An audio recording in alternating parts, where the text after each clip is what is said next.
Welcome to the Transforming Trauma podcast. Transforming Trauma is presented by the NARM Training Institute. I'm your host, Emily Ruth, and I'm so glad you've joined us today. Hi, Transforming Trauma listeners. We're so excited to share the power of healing from complex trauma with all of you. It's inspiring to know that so many of you tune in to learn about how healing from complex trauma is possible. Are you interested in deepening your understanding of NARM? We're excited to present The Inner Circle, NARM's online learning community. Each month, members receive direct mentorship from NARM creator Dr. Lawrence Heller, NARM training director Brad Kammer, and other NARM faculty as they present NARM demonstration sessions and provide extensive debriefs on applying NARM with real clients. They also present live topic webinars that deconstruct the various elements of complex trauma. Members also get access to archived material and other learning resources, as well as access to a private Facebook group with other professionals learning NARM around the world. The Inner Circle is a hub for the international NARM community where people working with complex trauma come together to connect, network, and develop trauma-informed projects to help our world. You, our Transforming Trauma listeners, can receive a free 14-day trial with access to the 3-month archive by visiting www.narmtraining.com/free trial. In this episode, we are excited to share with you about the Advanced NARM Master's Training that starts in March 2023. It's being taught for the first time by senior trainer Brad Kammer. Brad has been busy updating and redesigning the Level 3 Master's curriculum and has created a dynamic, robust, and really transformative new training. This training moves deeper into the theoretical and clinical foundations of NARM. Recognizing the humanity and heartfulness at the foundation of NARM, we will continue exploring the relational, embodied, and depth-oriented skills that are essential to healing complex trauma and resolving disorganized personality patterns. In my conversation with Brad, he shares a few of these gems from the training, so I invite you to listen and enjoy for your own personal experience. And if you are a licensed mental health professional who has taken the Level 2 training, you are eligible to participate, so we invite you to consider joining us in March. All right, let's dive in. So I'm sitting here with Brad Kammer. Brad Kammer, welcome to Transforming Trauma. Thanks, Emily. It's always a pleasure to be connected with you and be on the podcast together. And definitely. Been looking forward to our conversation. I think both of us are excited about this material, so happy to share more about it. Great.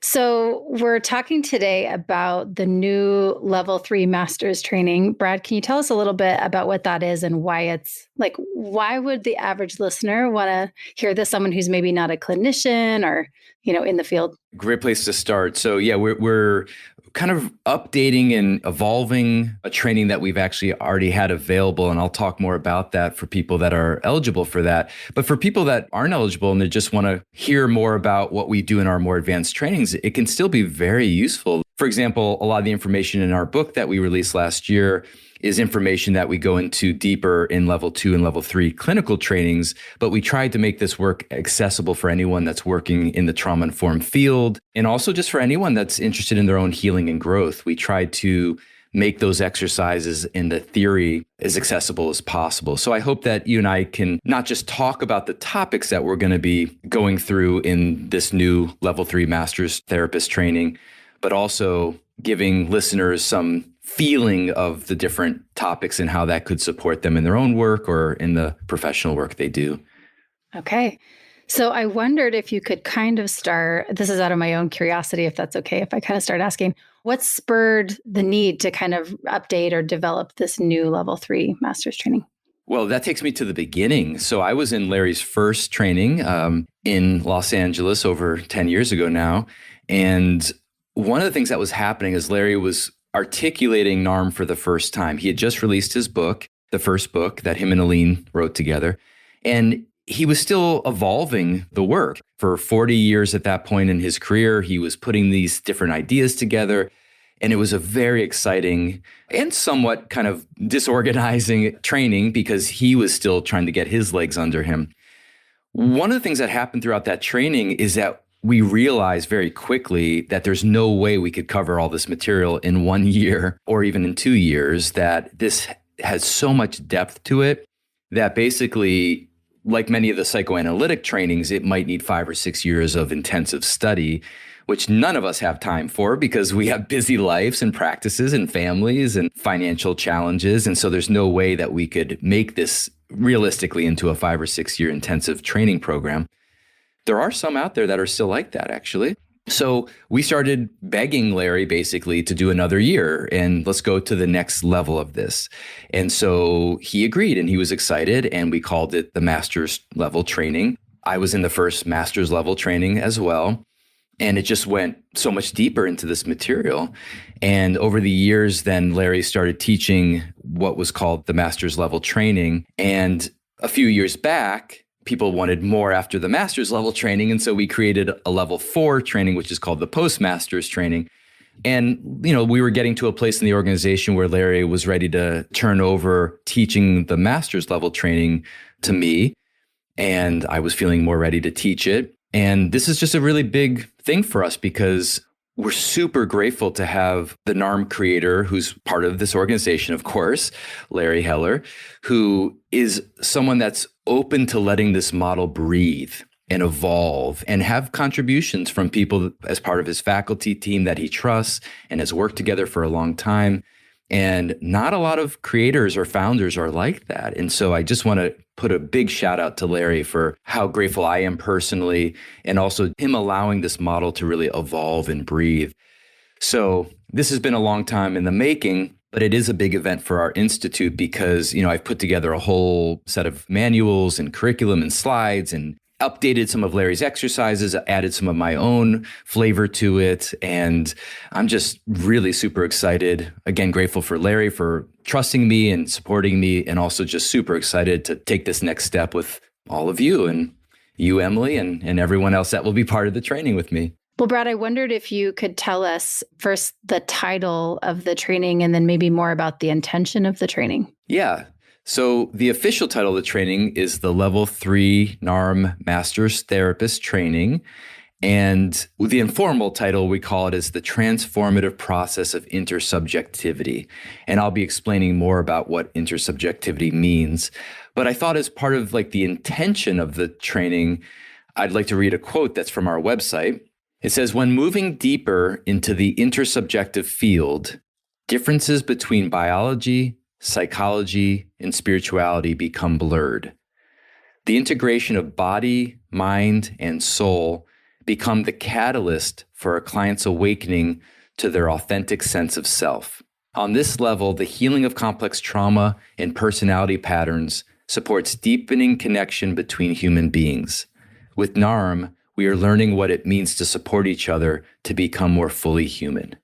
Okay. As you were talking, I'm just thinking how so many of us who have read the book, how exciting it is that a lot of that's being translated into this new training, and that you'll clarify some things for some of us that are still curious about what's coming up in the book. So yeah, great. I was going to say that's a great thing to say because the level 2 training, the NARM Therapist Training, and the level 1 training, the NARM Informed Professional Training, or what we call the Online Basics Training, those are presenting the theoretical model of NARM, and they're giving, particularly the level 2 training is really giving a lot of direct skills about how to apply it into the clinical practice, in people's clinical practice, or whatever kind of trauma-informed work they do. And that was really what the book was kind of presenting, is how do we take this out into the world and help both clinicians and other people that work with complex trauma to integrate more of this theory and these skills. But again, like I said before, we're really just scratching the surface in even the level 2 training. So people come out of the level 2 NARM therapist training and they generally more or less feel comfortable with the model. People have their own arc of learning and integrating, but for the most part, people get the basic principles and are able to start applying it. And level 3, this master's training, is really about now deepening it much more, bringing it into our bones and focusing on kind of 3 areas that we just don't have the time really to go into in the previous 2 trainings, which is more about the relationality of the model. We use this term intersubjectivity, which has to do with the helping professional, the therapist, feeling into their humanity so that they can really hold space and invite the client's humanity. Jung said something about you can know all the theories and all the techniques, but at the end of the day, you're just a human soul touching another human soul. And so we go deeper into the intersubjectivity, the relational aspects. That's one of the focuses. The second area of focus has to do with more of the embodiment of it, as we're really helping people kind of take it out from their understanding of NARM into more of getting it in their bones. It's like learning any instrument or learning to dance. It's like you first have to learn all the steps, and it's kind of confusing. It's very cognitive, but eventually, if you're thinking about all those steps or the notes, then you're not going to be able to play music or dance. And so much of what we'll be focusing on also has to do with this deeper embodiment of the model. And then the third aspect is something that it's a little tricky territory nowadays, but I have a strong reaction and opinion to spirituality being left out of psychology. Because psychology is not just the study of the mind, it's the study of the human experience. That's really what psychology is all about. It just became more narrow more recently. But even people like Freud and Jung and the early psychoanalysts who were the first, psychologists, they talked a lot about spirituality. For traditional cultures forever, there wasn't a field of psychology, but there was rituals and practices and ways of being with each other that look very similar to certain therapeutic models, including NARM. And I think when we're working with these deep layers of trauma and the opportunity for post-traumatic growth, people start to touch into very deep transformative states. And we can't leave that off the table, that there's incredible healing that's happening when we do trauma work. And we want to know how to identify it, and we want to know how to be present with it in ways that we can support very deep, important healing for people. So those are kind of three of the overarching categories that we get much deeper into in this level 3 master's training. That's exciting. When you're in the field of complex trauma, there's a lot of overlap between what they call in psychology personality disorders and complex trauma. For example, one of the reasons why the APA didn't allow developmental trauma into the DSM is because they said that the criteria, the symptoms of developmental trauma overlap with some of the personality disorders. And so why would we need this whole new diagnosis if you already have them so of course you and I don't agree with that. But that was one of their perspectives. And it is true that when you're working with developmental and complex trauma, we are working with the self. We're working with the personality. And we all have personality disruptions to some extent. And that's a lot of what Larry and Aline's first book talked about. They call them the adaptive survival styles. In the old language, they used to talk about the real self versus the false self, and that the false self gets developed because it's too threatening for the real self to show up in, as a child particularly. We don't use that language anymore. We use the adaptive survival styles, that children had to adapt to survival needs that weren't being attended to through the environmental failures and the traumas they were experiencing. That, by definition, disrupts the coherency of our sense of self, our personality. So when Larry was first teaching this, there was a lot more emphasis on working with our more challenging clients, who tend to be clients that have characteristics of personality disorders, even though we don't really hold it the same way as the DSM does, because we don't really box people in that same way. But we do look at dynamics. So we look at dynamics like narcissistic dynamics, borderline dynamics, and those become part of our focus when we're working with people with complex trauma.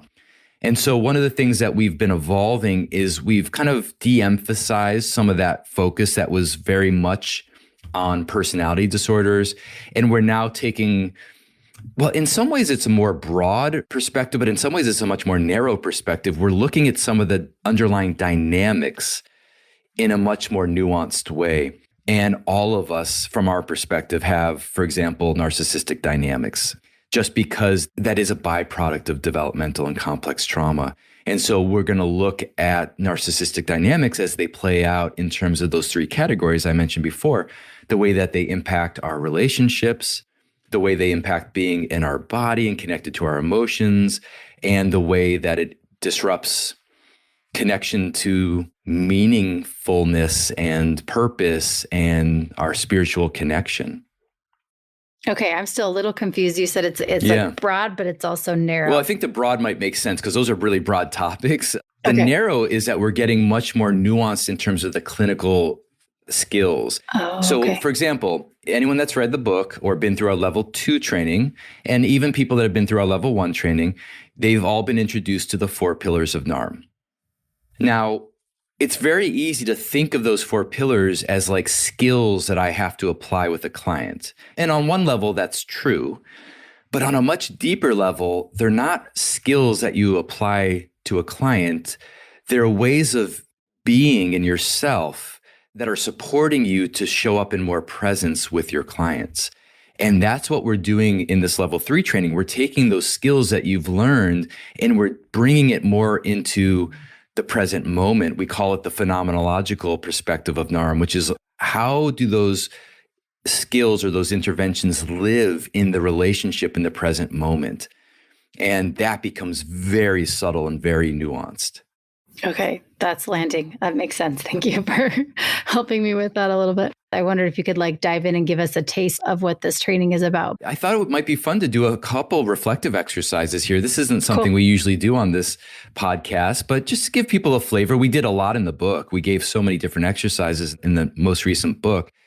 So, for example, here's one that listeners can take a few moments with if you're open to this, is to think back to your childhood and the ways that you had to adapt to the relationships in your early life.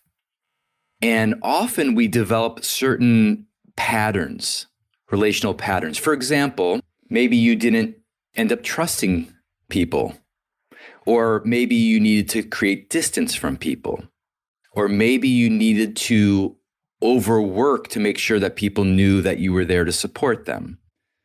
There's many different ways. Maybe you felt pressure to be perfect so people would appreciate you and respect you. So there's many different patterns that we develop in childhood. And I'm going to just give a few seconds for people to just reflect on if they can think of a pattern that they developed in their early childhood, a relational pattern of way of being. Give you a few moments with that.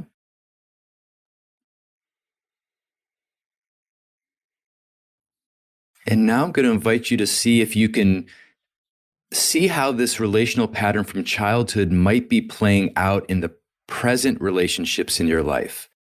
Now, for those of us that are helping professionals, you could focus on how it shows up with your clients, but it often shows up in intimate relationships very clearly with your partner, with your children, with close friends or family. So a childhood pattern that might still be impacting as an adult in your adult relationships.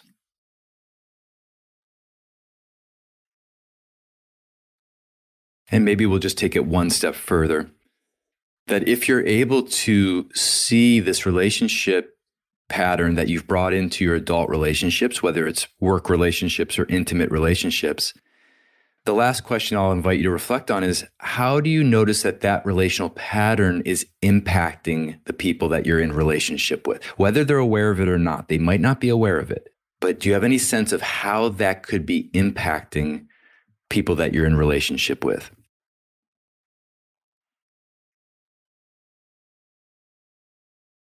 So this is an example of what's often called an enactment, that we bring our own relational patterns from childhood into our adult relationships. And for those of us that are helping professionals or therapists, we often get into familiar enactments with our clients. Or people that have been in multiple intimate relationships, you often find yourself being in almost the exact same relationship that you were in with the previous person. And of course, it takes two to create this. It's not just one person, but we can't change the other people. All we can do is kind of get to know more about our part in this. And this is a big piece of the intersubjectivity, because as therapists, we're often not aware of how much we actually are impacting our clients. For example, I'll just give one example, but if you have to be seen as a good person, if that's really important for you, people see that you're empathetic and that you're helpful, then you might avoid any kind of conflict or any kind of challenge even with your client, because you're worried that that could be seen as you not being empathetic or helpful or validating.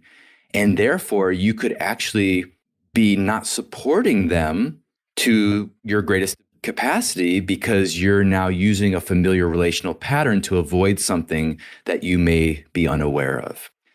And This is a very deep part of many relational models, particularly relational psychodynamic models, but it has been left out. This, what we call transference and countertransference, these dynamics that happen between clients and therapists, this has been left out a lot in a lot of the more modern therapeutic approaches. And so NARM is a way of really deepening into how we work with the relationship in present time to heal these old patterns that we bring into relationships and that are causing us a lot of distress.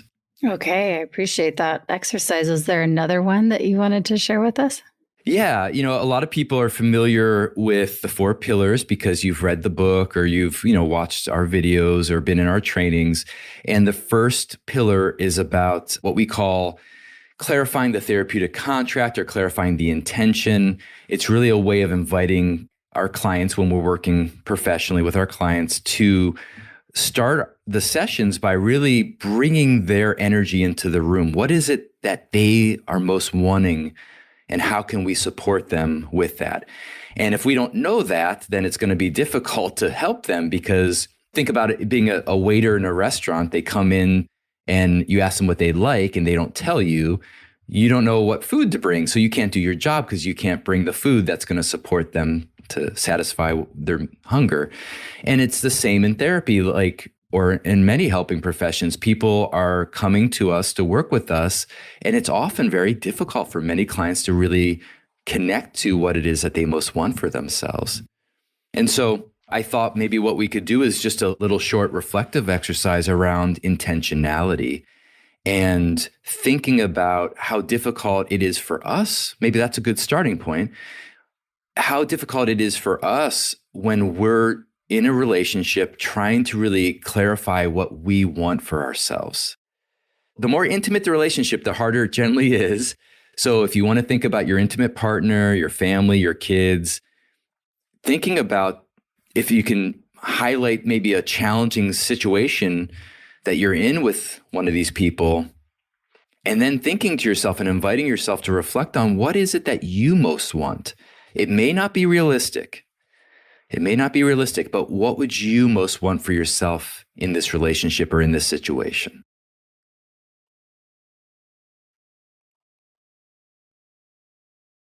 And so as you're thinking about what you most want, we're going to bring this into the present moment as much as possible and starting to reflect on what might be in the way of that. And of course, there's going to be some external reasons. But what we're going to invite you to reflect on is also any internal obstacles in the way of you even just recognizing what you most want for yourself.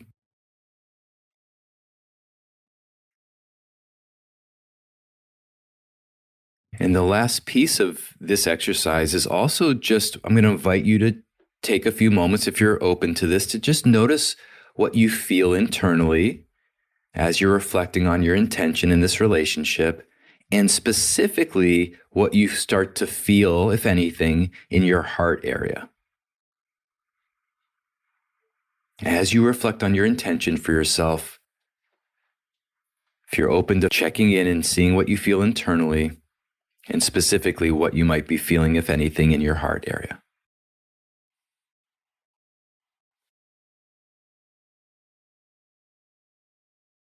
And so this intention, many spiritual and religious traditions they have different terms that talk about devotion or prayer. And so much of it at the root is about this intentionality and reconnecting to our own hearts, and how heartfulness and love is so central to our relationships, to our health, to why the world keeps going forward.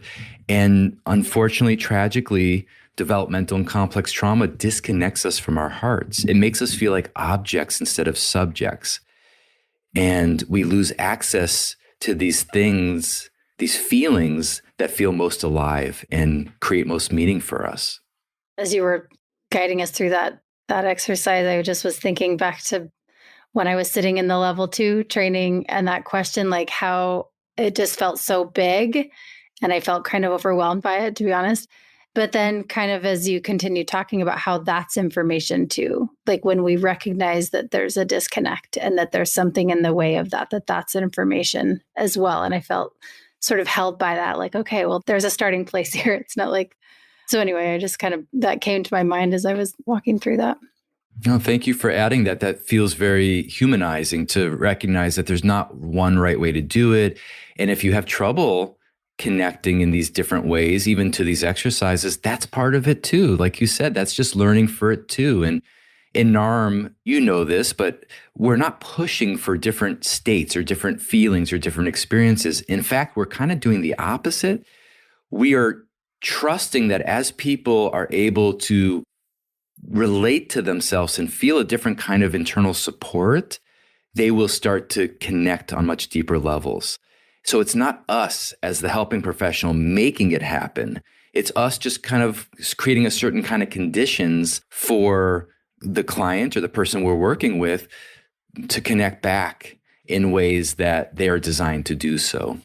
And that's where the relationship becomes so important, because so many of us as helping professionals, we have such good intentions for helping our clients, but even that can get in our way sometimes of really creating the space for a client to feel their own humanity, and that there's not a way they have to satisfy us as the therapist or the progress of therapy, but that we're holding space for them to really get to know the complexity of their own humanity. And everyone has a different rhythm and timing of their healing process. Well, yeah, thank you, Brad. I'm wondering if there's anything else you want to say. I'm looking at the time. I want to respect your time, but it's been nice to kind of reflect again on my experiences and thinking how excited I am to grow and participate in the new level 3 training. Yeah, I'm so grateful to be part of this community. I mean, I just can't tell you how grateful I am. I always was wanting to be part of a community that was never ceasing in ongoing learning and healing. To me, that's all life is about in a certain way. I mean, I guess we could add love in there too, of course. So there's like learning, healing, loving, and just what a wonderful opportunity to be in a professional environment where we can bring our whole selves into it.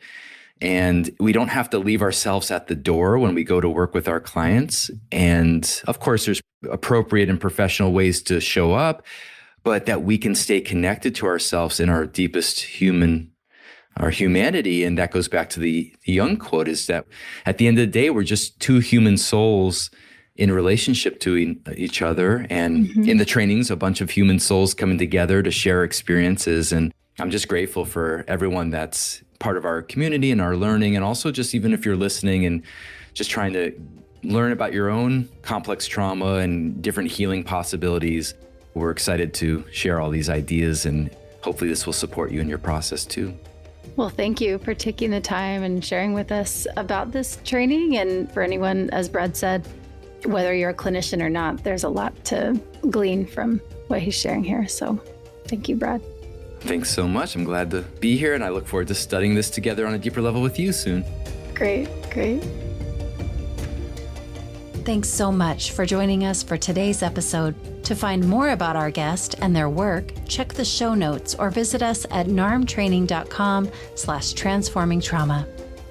Are you interested in deepening your understanding of NARM? We're excited to present The Inner Circle, NARM's online learning community. Each month, members receive direct mentorship from NARM creator Dr. Lawrence Heller and NARM training director Brad Kammer, access to NARM demonstrations with extensive debriefs, and the opportunity to engage with the hub for the international NARM community. Dive in with a free 14-day trial and access the 3-month archive by visiting www.narmtraining.com/free trial. Thanks to Andrea Klunder and the Creative Imposter Studios for producing and editing, to Tori Essex for our album art, and to Brad Kammer for the creation of this podcast. We look forward to building community, connection with you, and changing the world by transforming trauma.